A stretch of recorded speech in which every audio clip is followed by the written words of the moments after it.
back to the show, PJ. Last time you spoke to us on the dangers of porn. Today, you're going to be talking to us about romance versus red flags in relationships. What are the characteristics of an unhealthy relationship? Wow, that's a biggie. There are loads, as you can imagine. Some of the more commonly known behaviors that would be considered abusive are things like obviously violence, so physical violence, but there's also a lot that can be non-physical. So it could be forms of manipulation, power imbalance, could be belittling, so using words as weapons. It could be control, that could be physical, economical, emotional, psychological, reproductive. So lots of different things, and they're very subtle. Some of them I'll talk a bit more later, I think, about the gaslighting stuff, but there's a lot that can happen very gradually, so it's very difficult to actually identify it, especially when you're in it yourself. So we know it's important to talk to young people about relationships, but how do we kind of integrate those specific topics, which we would see as being quite serious, into an age-appropriate way? I find entering that space with them and letting them know you're on their side. So ultimately, you are there. It's about safeguarding. So it's about making sure that they are happy and safe in their experiences of sex and relationships. And as human beings, we absolutely crave relationship. Whatever that looks like, it'll be different for all of us, but it's often really hard to discern that difference. So it's about helping them understand what's healthy, unhealthy, and even abusive, because relationships don't start out as abusive. They're often really intense, really exciting. And so you get really carried away and caught up in it. So it's just breaking those down. And when they know you're on their side, I find they're really open, because ultimately they want the good stuff. They want to have great relationships, don't they? They want to feel that, that excitement and pleasure and happiness and safety at the end of the day. When looking at a young person's relationship, there are obviously going to be differences in how they would approach it and what things they can do, and the kind of the freedom that they have.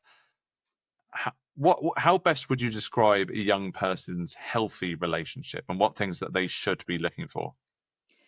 So we are all going to experience different sorts of relationships, regardless of gender, sexuality, and age. But there is always going to be an element of key aspects that will mean it's healthy. So we're talking about things like good communication, friendship, trust, honesty, healthy boundaries, mutual consent, mutual respect, forgiveness, compromise, honesty, vulnerability, and faithfulness. So all these things, think of them like building bricks, and that's going to be that foundation. So whatever the relationship looks like here, within that you need to have those great qualities, because otherwise it's very unlikely you'll have a sustainable healthy relationship in the future.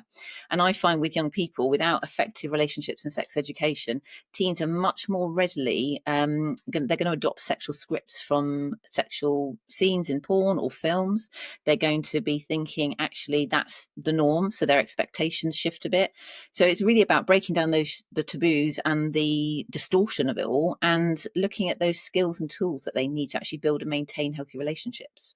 And again, I talk about sexual health in that sense that it's another way of keeping us safe. So just like mental health, we've got dental health, physical health, sexual health. It's nothing to be ashamed about. It is about how you are going to keep yourself physically and emotionally safe when you, or if you decide to have a sexual relationship of some kind. Do young people ever talk about regrets when it comes to their relationships? Yes, and I talk to all sorts of ages as well. So it's really difficult. I mean, sadly, it is a reality for many people, specifically when they're referring to their first encounters. And there have been lots of different reasons, but sometimes it's been things like peer pressure, seeking affirmation in the wrong place. It might be because they were drunk or high at the time, might be about not having sex with the right person, just doing it to fit in because they're struggling with self-esteem. It could be a lack of love, or it could be a sort of guilt and shame thing. So I really try and work on the whole self-esteem element and self-worth, because self-esteem impacts decision making when it comes to sex and relationships. And it's about helping people realize that actually they deserve and they have the right to experience healthy relationships that are consensual and safe. I remember doing workshops in one particular school, and year 10 sent me some anonymous feedback. And somebody wrote, "I won't let them use me for sex anymore." And so they had a realization that actually they were in this kind of pattern, and they recognized that wasn't really what they wanted, and that they didn't have to do that to be accepted or to feel good about themselves. So it's also about saying actually delaying sex is a perfectly valid choice too. We talk about intimacy and trust. And actually, if you have those things and all the qualities we mentioned a few minutes ago, you're going to have a much better experience, whether that's a relationship that's platonic or romantic or a sexual relationship. Gosh, that's quite some feedback to get, isn't it? That Mm, must have been quite hard hitting for you. yeah. That seems to be one of the biggest issues with young people is that they feel that they have to rush into having a sexual relationship, and there's a lot of peer pressure with that. How would you advise someone to navigate away from that if they're feeling like they're really under pressure to kind of like have sex with someone and they feel it's because their friends expect it of them? How would you encourage them or provide them with the tools to kind of avoid that situation? Yeah, it's really difficult, and there is so much pressure. They're growing up in a sexualized society, so it is everywhere. Whether that's in songs, whether it's films, whether it's pornography, whether it's peer pressure. But I think what I tend to do is take them right back to themselves and talk about that gut instinct and talk about their self-worth, self-esteem, and get them to do. I've got activities which help them consider what they really value, because how often do we stop and think what's actually important to me? Often we snowball into situations. So there's opportunities where they can actually look at various qualities within a relationship, and they create their ideal relationship. And for them, it's often the first time they've realized that they value. It might be family. It could be that they get on, my partner, my ideal partner will get on well with my family. Or it might be trust is a really big thing.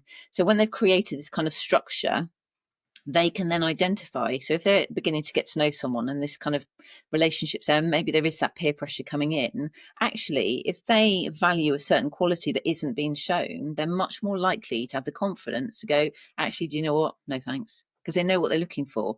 So sex is another one. I throw that sex card in. They've created this ideal, kind of character for their partner, give them the sex card, and I say, right, if that applies or if it will apply, where does that fit? What do you think about sex? Do you value sex? Is it a transactional thing? Is it something you want to really protect? And so they begin again to think about where sex fits in with them and their future selves. And again, by doing that, it gives them that kind of confidence in themselves, going, actually, I know what I want. So actually, then they're in a better, stronger position to say no. A lot of our opinions and the way we think and the way we act can sometimes come from the way that we're brought up. Do you think that that has quite a part to play into who a young person chooses as being a partner? I think it does. Yeah. I mean, there's often you grow up knowing what you know because of what you see.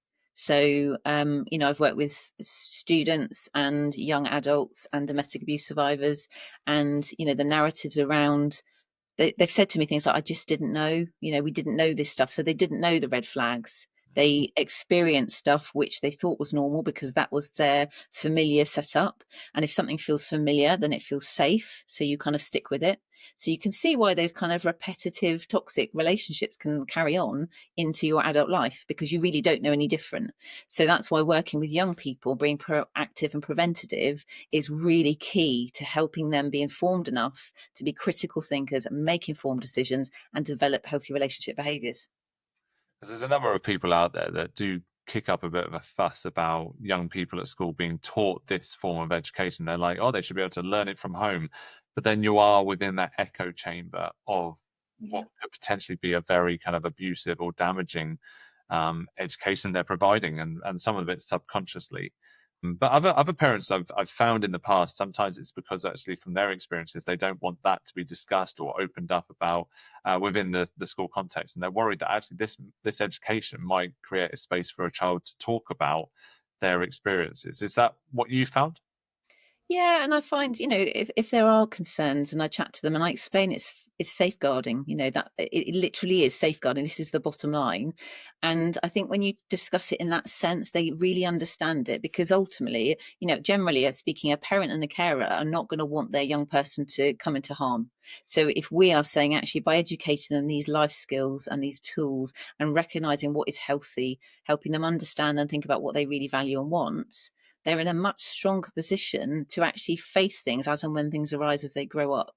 So, it's like we wouldn't expect a child to sit a maths exam, GCSE, without teaching them the curriculum.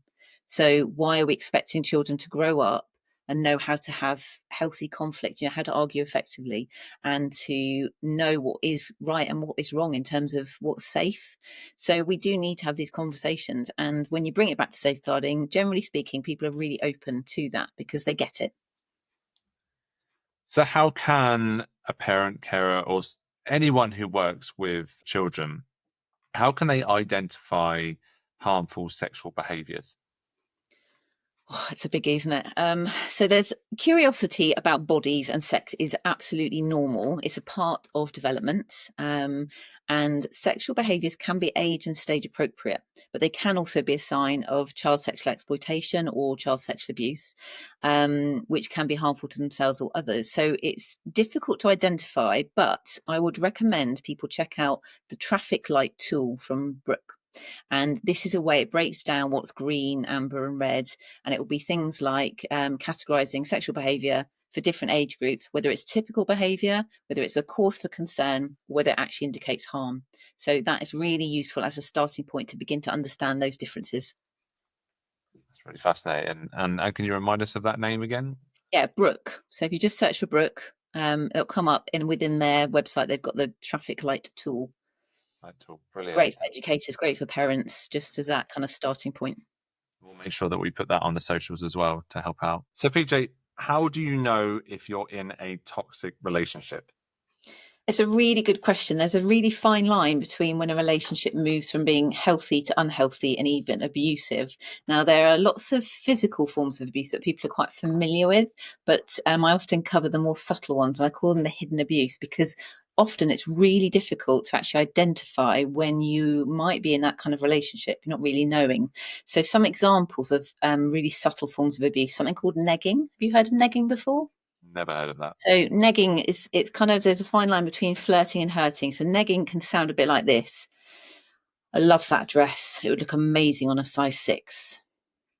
Or it might sound like this. Nice haircut. Makes your nose look so much smaller. So Blimey. basically, somebody's coming along, they're giving you a compliment, they're flattering you because they've identified you, and then they come in and they just say something to knock your self confidence a little bit. So you're then left feeling like you almost need to justify yourself, and already you've started that relationship on a sort of power imbalance. So there's something else called love bombing, which is all about really intense text messages or gifts or expensive dates. And it's basically somebody trying to keep another person. And it comes from a place of insecurity, but it's that kind of desperation to try and keep them in that relationship. Then you've got things like isolation, which is really easily missed because when you're at the beginning of a relationship, the chemicals are intense. It's like a cocktail, and you just want to be with that person. The difference is in a healthy relationship, two worlds join together. Actually, if you've got one that's leaving things behind, so it might be someone stops seeing their friends as much, or maybe doesn't see their families much, or gives up the hobbies they once had, that's a form of isolation that can be a bit of a red flag warning. Then there's volatility. So we see this in the movies. We have the humongous arguments and the amazing makeup sex. So in relationships, in life, none of us are perfect. So we're going to have little bumps along the way, and that's normal and that's okay. But when you have volatility, so you've got the real highs and the real lows, and then the highs and the lows, that is a bit of a kind of bust up makeup cycle. And again, a bit of a red flag warning. And then we've got extreme jealousy. So, jealousy is a natural emotion, and we will all feel that at times. However, when jealousy moves into the realm of possessiveness, then that is a warning sign. And I'm sure we all know the series Friends. So, Ross is a great example of that kind of extreme jealousy and possessiveness. I was in a workshop with year 10 students, and some feedback came back about gaslighting. We've been talking about these kind of hidden forms of abuse. And this 14-year-old wrote, I won't let him treat me in an unhealthy way anymore. And I just got goosebumps in that moment because I realized not only had they identified what was going on, they could name it now and they were going to call it out, which means potentially I'm not going to see them in a domestic abuse survivors group in 10 years' time because at age 14, they've already discovered what's going on and that it's not okay. So there's lots there. It's very, very subtle. But I mean, I don't know if you've seen the film, the series Sex Education on Netflix. Yeah, love it. Yeah, so there's a great scene in that when Viv realizes that she is in an emotionally coercive relationship, and her friend Amy comes up with these really wise words, and she says this: "Love should make you feel safe. It should make you feel braver, because you can totally be yourself around that person. It shouldn't be confusing and it shouldn't be scary. And I just think that sums it up brilliantly. It's one of those kind of recognizing that the abuse cycle is about charm, harm, but it goes back to the charm and it's this kind of vicious circle. So it's really important to help young people recognize it, even in other people's relationships, not just for themselves. It may be that they see a friend going through something and actually think, do you know what, that's not okay. And it may be the first time someone says to them, do you realize? And it kind of opens up the doors. I find it fascinating that so many young people are actually a lot more switched on than probably I was back when I was their age. Uh, I think a lot of it they've learned from online. I think that, yes, okay, we've spoken before how there's so much negativity online and it's not all great education, but there are some really good things that actually maybe are catching their eye and really switching their attention to the right places. But it does show, though, there is an absolute necessity for the education that you're providing to schools, and the fact that you're an independent as well really does help, because they're able to kind of, I think they're able to kind of recognize the approach you're bringing rather than just one of their teachers doing it. I Mm. think that's really beneficial. It's just about helping them kind of think that if something doesn't feel right, trust your gut instinct. Mm. And, if your physical, mental, or emotional health is at risk, love yourself enough to walk away. It's about giving them that permission almost to go, this is not all right. And I'm allowed to walk away. I'm allowed to say no. I was looking at some stats from the World Health Organization, and they said 1 in 4 15 to 19-year-olds have experienced intimate partner abuse. And those three common forms of teen abuse are controlling behavior, threatening behavior, and sexual coercion. So it's big, it's real. And 25% of our teenagers that we may know have already experienced this stuff. So it's really important to talk about it. Do you have any top tips then for parents, carers, educators when it comes to keeping young people safe? And that could be through conversations, that could be through activities. What can you provide as guidance on that? Oh, I've got lots. I've got so much. I will try and contain myself. So, first of all, recognize it's okay to feel uncomfortable about talking about sex. You do not need to be a sexpert, and you are definitely not alone if it feels uncomfortable. Second thing I say to parents and carers generally is practice saying certain words. Okay, so write a list of everything to do with sex, everything to do with body parts, and then say them out loud. And when you notice, if you do it in the mirror, when you notice your face grimacing or cringing or flinching, they're the words you need to practice. And the whole point is you need to be able to have conversations, develop an amazing poker face. So when your young person talks to you about this stuff, you won't react in a way that says to them, this isn't okay to talk about. The whole point is to create a safe space so that they can come to you with the little things, because then they'll come to you with the big things. And so you just need to be approachable, even if inside you are cringing and thinking this is horrendous. So definitely do that. And I heard this amazing story, parent in a playground and primary school, waiting at the end of the day, full of parents waiting for their child, and their daughter runs out, falls over. And the mum says, oh, darling, are you okay? And she said, yes, I just hurt my vulva. And the mum just stopped. And she thought, I kind of feel immensely proud that she knows the correct terminology, but I'm also really mortified and embarrassed. So it really is, again, it's body parts. This is an arm, this is a nose, it's a penis, it's a vulva. Just say it as it is, because they just then grow up knowing the names of those body parts. And pet names are fine, but it's really important they do know the correct terminology as well. I'd say look for opportunities to use that correct terminology. So again, this helps shut down misinformation from anything online they might see or from friends. Talking about body parts in a really relaxed way is helpful. When it comes to the safeguarding side of it, I'd say it's really important to talk to them about the difference between a surprise and a secret, because surprises are going to be fun. Everyone finds out about them eventually.